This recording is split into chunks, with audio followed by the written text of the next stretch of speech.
Diagram देखो क्या होता है, मैं आपको बोर्ड व्यूअर पे भी दिखाऊंगा और यहाँ पर हम बना के भी आपको दिखाते हैं। देखिए क्या होता है, हमारी जो टोटल जो पिन है वो 4 पिन है। यहाँ पे आप जब व्यू में जाओगे पार्ट में तो यहाँ पे आपको दिख जाएगा 4 पिन है, लेकिन इसमें जो ये हमारा क्रिस्टल प्रॉपर काम कर रहा है। अब देखना ये सिग्नल वीक कैसे होंगे। हमने इसको लगाया, अगर क्रिस्टल वीक हो जाता है ना,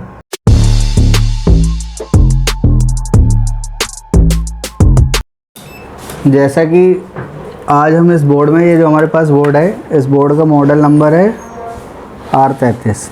जी सर। क्या है? R33 है। अब इसके अंदर जो हमारा जो नेक्स्ट सेक्शन है वो है RTC सेक्शन। ये हमारा RTC सेक्शन है, PCH के पास में होगा RTC सेक्शन।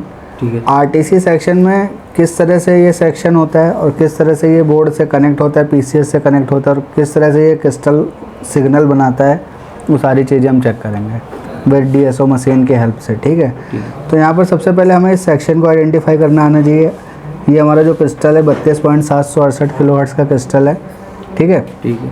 अब इसका डायग्राम क्या होता है, इसका डायग्राम देखो क्या होता है, मैं आपको बोर्ड व्यूअर पे भी दिखाऊंगा और यहाँ पर हम बना के भी आपको दिखाते हैं। देखिए क्या होता है, हमारी जो PCH होती है, PCH, इसी में ही इसका डायग्राम होता है। हाँ। ये हमारी PCH है, इसी के पास में ही क्रिस्टल लगा होता है आपका 32.768 किलोहर्ट्ज़ का। ठीक है। एक लाइन पर एक कैपेसिटर कनेक्ट होगा और एक लाइन पर एक कैपेसिटर कनेक्ट होगा। इनके बीच में एक रेजिस्टर लगा हुआ होता है और ये हमारा जो होता है, ये हमारा क्रिस्टल होता है। इस क्रिस्टल की वैल्यू कितनी होती है? 32.768। ये क्रिस्टल क्या करता है, ये हमारे बोर्ड में RST सिग्नल बनाता है, रीसेट का सिग्नल बनाता है। अगर ये क्रिस्टल किसी भी कंडीशन में ख़राब हो गया, हाँ, या काम नहीं कर रहा है, तो बोर्ड हमारा डेड कंडीशन में चला जाएगा। तो इसलिए डेड कंडीशन में हम सबसे पहले एक बारी इस क्रिस्टल को चेक करते हैं, रीसेट सेक्शन को चेक करते हैं, RTC सेक्शन को चेक करते हैं। ठीक है। अब RTC सेक्शन में देखो क्या होता है, अब मैं आपको लैपटॉप में दिखाना चाहूँगा। लैपटॉप में ये देखिए हमारा क्रिस्टल है, ये Y8 क्रिस्टल है। अब ये किस तरह से कौन सी पिनों से कैसे जुड़ा हुआ है वो हम आपको दिखाएंगे। ठीक है। जी सर। तो इसके अंदर टोटल जो पिन है वो 4 पिन है। यहाँ पे आप जब व्यू में जाओगे पार्ट में तो यहाँ पे आपको दिख जाएगा 4 पिन है, लेकिन इसमें जो हमारी मेन पिन है वो RTX X1 है और RTX X2, यानी कि पिन नंबर 4 और पिन नंबर 1। तो हम इसको एक बार जूम करते हैं। ये हो गई पिन नंबर 1 और ये हो गई पिन नंबर 4। अब यहाँ पर देखो एक चीज़ समझना, पिन नंबर 1 एक कैपेसिटर से कनेक्ट हो रही है जिसका नंबर है C802 और एक रजिस्टर के एक साइड से कनेक्ट हो रही है जिसका नंबर है R564। और पिन नंबर 4 जो है ये 803 से कनेक्ट हो रही है और उसी रजिस्टर से ही कनेक्ट हो रही है, यानी कि ये दोनों कैपेसिटर एक रजिस्टर के थ्रू कनेक्ट हैं। और इसके बाद ये जो सिग्नल होता है ये हमारा सीधा चला जाता है PCH में। कहाँ चला जाता है? PCH में। अब देखो PCH में भी मैं आपको दिखाता हूँ ये कहाँ पे होएगा। इसको मैं माइनस कर लेता हूँ। ये देखिए PCH के अंदर जा रहा है।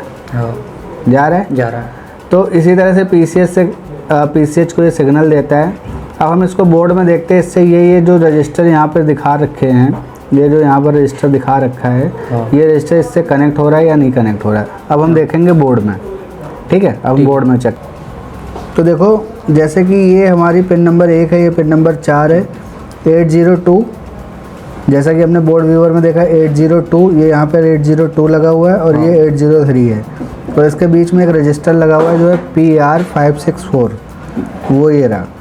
देखो अब हम इसको ट्रेस करते हैं मल्टीमीटर के थ्रू। इसकी पिन नंबर 1 इस कैपेसिटर से कनेक्ट होएगी और पिन नंबर 4 इस कैपेसिटर से कनेक्ट होएगी।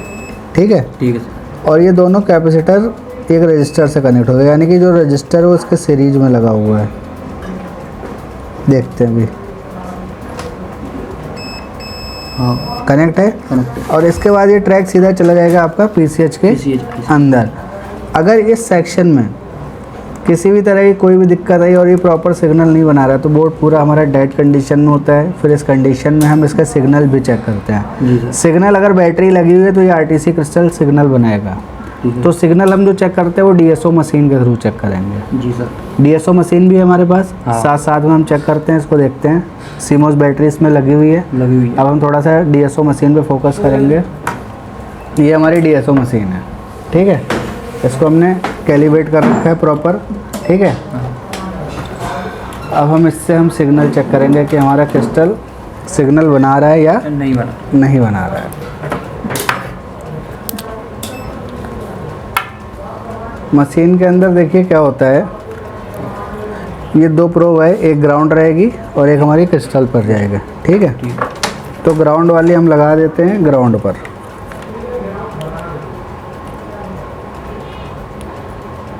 ग्राउंड वाली हमने लगा दी ग्राउंड पर। अब हम इससे चेक करेंगे क्रिस्टल सिग्नल बना रहा है नहीं बना रहा। क्रिस्टल सिग्नल बना रहा है, इसको हम पकड़ के रखेंगे और मशीन को एक बार ऑटो पे डालेंगे। ये देखिए प्रॉपर बिल्कुल स्मूथ सिग्नल बन रहा है। 32.767 लिखा हुआ है। हाँ। लिखा हुआ ना 32.767। हाँ। ये बोर्ड में सप्लाई नहीं है, सीमोस बैटरी है। सीमोस बैटरी के थ्रू सिग्नल बन रहा है। दूसरी साइड चेक कर लीजिए, इधर भी बन रहा है 32.767। हाँ। यानी कि हमारा क्रिस्टल जो है वो प्रॉपर काम कर रहा है।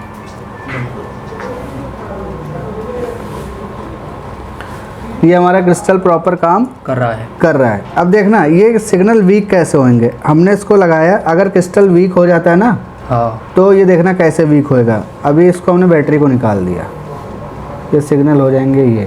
अगर इस तरह की कंडीशन आ रही है तो आपका क्रिस्टल सिग्नल बना नहीं रहा है। ये आपकी बैटरी भी लो हो सकती है, सीमोस बैटरी लो हो सकती है। तो इस तरह से हम आरटीसी सेक्शन को चेक करते हैं और इसके सिग्नल बहुत सारी जगह जाते हैं और भी इनका यूज है, वो मैं आपको पावर सीक्वेंस में बताऊंगा कि किस तरह से वो काम करता है। तभी हमने नॉर्मली आरटीसी सेक्शन को चेक किया और डीएसओ बोर्ड वीवर के थ्रू और डायग्राम के थ्रू मैंने इसको आपको चेक करना बताया, ठीक है। हर एक बोर्ड में सेम कॉन्सेप्ट होता है, इसी तरह से आप उसको चेक करेंगे, ठीक है। ओके।